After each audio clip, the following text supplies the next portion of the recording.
walk down and I'll be there with you. And we fight. We fight like hell. We're going to walk down and I'll be there with you. We're going to walk down. We're going to walk down anyone you want, but I think right here we're going to walk down to the Capitol. And we're going to cheer on our brave senators and congressmen and women. And we're probably not going to be cheering so much for some of them. Wednesday, 12th day of November is today, 2025. Good morning, everyone. Thanks for joining me in this video.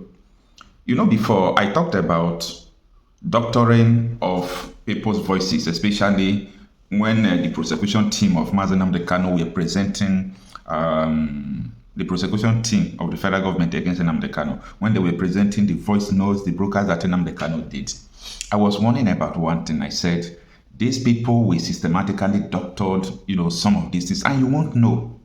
If a whole BBC, the British Broadcasting Service, could do this against Donald Trump, and the video doctored by BBC was one of the reasons the House of Representatives impeached Donald Trump a few days before leaving office in the year 2020, right?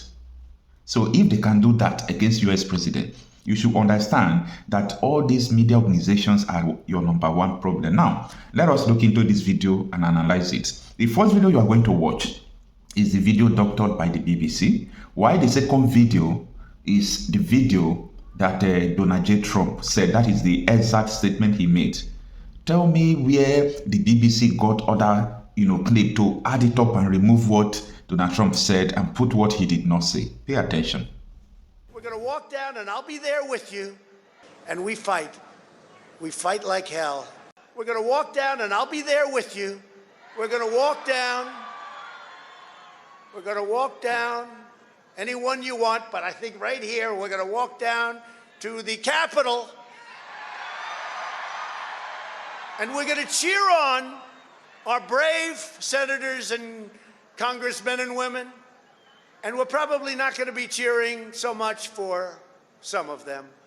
All right, one would ask, how much does the BBC received before they doctored Donald J. Trump's voice? That time, we understand that BBC was working for the Democrats. That is the opposition party to Donald J. Trump during that presidential election. So, we saw everything. Now, if BBC could doctor Donald J. Trump's voice because of brand envelope, just because of money, tell me all this mainstream media you see, especially in Nigeria, tell me what they are doing. You see the reason why saying the truth is very difficult for them, trying to bring out the reality, even when they have the clips, they can't bring it to national television, is because of this issue. The media houses in the world is no longer what they used to be. They can't represent the people any longer. They can't help the people any longer. They can't do anything good to the masses that they're supposed to stand with. But they have aligned with the politicians. They have aligned with people who can pay them, who can give them money. It is very easy to compromise. If you want to compromise, it's all about allowing people to tell you what to do, not doing what you're supposed to do, not doing your responsibility. It happens to many people, including ordinary bloggers. You could see some people coming, trying to influence you. This is what you're supposed to say. This is what you are supposed to say. If you need this, these things are everywhere. If you come to political circle, in the religious circle, but your ability to withstand people's influence in your doings, that is what makes you genuine. This is the fall of BBC, okay? Everybody knows right from time up to today, BBC does not call Hamas a terrorist organization. People that dug under, hid weapons under hospitals, carry out terrorist organization from hospital, launch missiles from hospital. BBC is here to call Hamas a terrorist organization. This is the kind of crazy world we are living in. You saw this BBC, CNN, all this mainstream media, they have compromised. They don't hold the truth any longer. Buzz down to Nigeria here. When this issue of Christian genocide started again, I see the hypocrisy of Nigerian news media, including someone like Rufai Oseni that I respected. He was hiding the truth. I don't know who is threatening him. I don't know who have bribed him. Rufai Oseni was trying to say that they are extremists in Christianity in Nigeria, that they are extremists in traditional religion in Nigeria, that is not only Islamic extremists, that those Islamic extremists killing people, that Christians still do the same. That is what Rufai Oseni is saying, that of which we know this is not true. In Nigeria, we only have all these Boko Haram, what is it called, who are religious extremists, okay?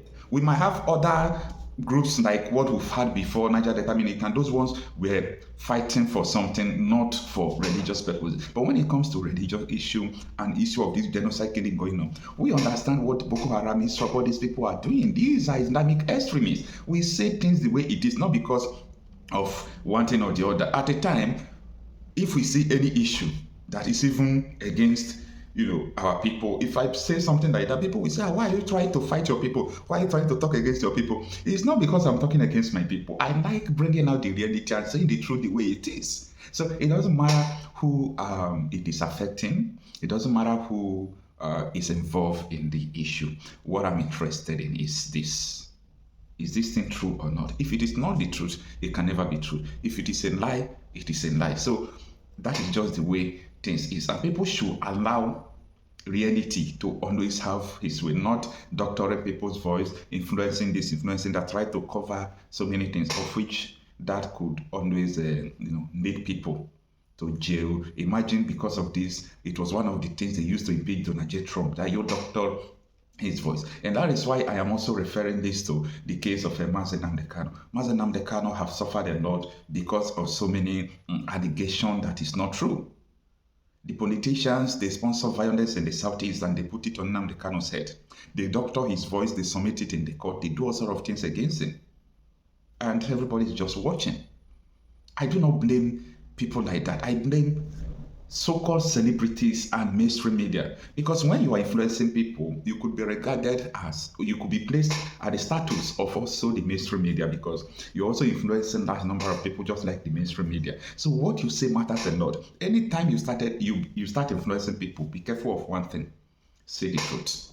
Yes, if you say the truth, people deny the truth.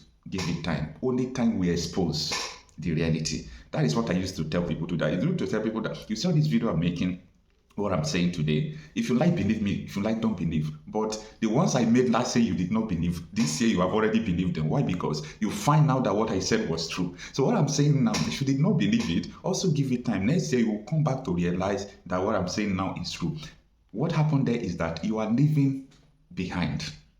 You are not here. You don't still know what is happening. So before you could understand what is happening, we have already passed you ahead. There is no two ways about it. Together. We should not encourage anything that will divide us. And so our brothers and sisters, whose God is their belly, and they are encouraging propaganda to deny, in order to deny the truth, they should note that there are problems. There are problems. Let me tell you, even immediately, the problem that Mr. President should note, even in the north, that are not in the media at all. There is a local government in Bauchi State that is Christian dominated. They call it Tafawa Balewa local government. Okay. You know that under Issa Yuguda as governor, he should hear this. Okay. They unilaterally relocated the headquarters of local government listed in the constitution to Bununu. From Tafawa Balewa to Bununu. And the only Christian member of the House of Assembly in that place, only Christian member, a female Christian member of the House of Assembly, was suspended for criticizing that illegal relocation by the State Assembly. She was suspended, and that was barely a year after the inauguration of the session of their State Assembly. They suspended her till the end of that session for 3 years. Wow. Do you know that what you will not read in the media was that they took the case to court. The State High Court sided with the state government against the Constitution. The State High Court. Wow. It was only on 30th September 2025. We will not read it in the media. 30th September 2025, barely 2.5 months ago, that the Court of Appeal in Jos quashed that decision of the High Court and the Assembly, and they cited an example in Ekiti State that no individual, no institution has the right to relocate the headquarters of a local government as it is listed in the Constitution. But why did then Governor Yuguda, why did he do that? He did that one because that is what they do to Christian-dominated areas. So they removed the local government headquarters from a Christian-dominated place to a Muslim-dominated area. So you also have state terror to fight. Our leaders who are making noise in Abuja, they do a lot of things that are not reported in the media about the North. Have we seen it in the North that it is quite impossible? Last year, I met a girl from Gwoza local government in Borno State, who obtained 277 in a U. Yes, in UTME, and was trying to obtain certificate of citizenship from liaison office of Borno State in Abuja here. And could not, they told her to go to, because she is originally from Gwoza, is from an IDP camp. She only managed to get that mark. Was not admitted at the University of Abuja here, I am telling you. Wow. But while trying to secure admission to read law at the University of Abuja, she went to Borno State Liaison Office in Abuja here to obtain... she's an indigene. It's an indigene. Of Borno State. They told her to go back to Gwoza to obtain the certificate, but they were giving the same certificate to Muslims from Borno State in the same office before her very eyes. Wow. A police officer got there and said, this is how I have to use another Muslim person to obtain a certificate for me in this office, a serving police officer, female serving police officer that I met. So there are so many issues. Most of the children of Christians from this northern state, you see, this is a very complex issue. It is. Very complex issue. Most of these children of Christians from so many northern states cannot get admission to read medicine, law, or these computer science engineering courses, even if their parents, I have so many of them as friends, even if their parents are professors in certain universities, they changed one from medicine to Christian religious knowledge. Arbitrarily, these things are not in the media. We deny this reality in the media about what Christians in the North have been suffering.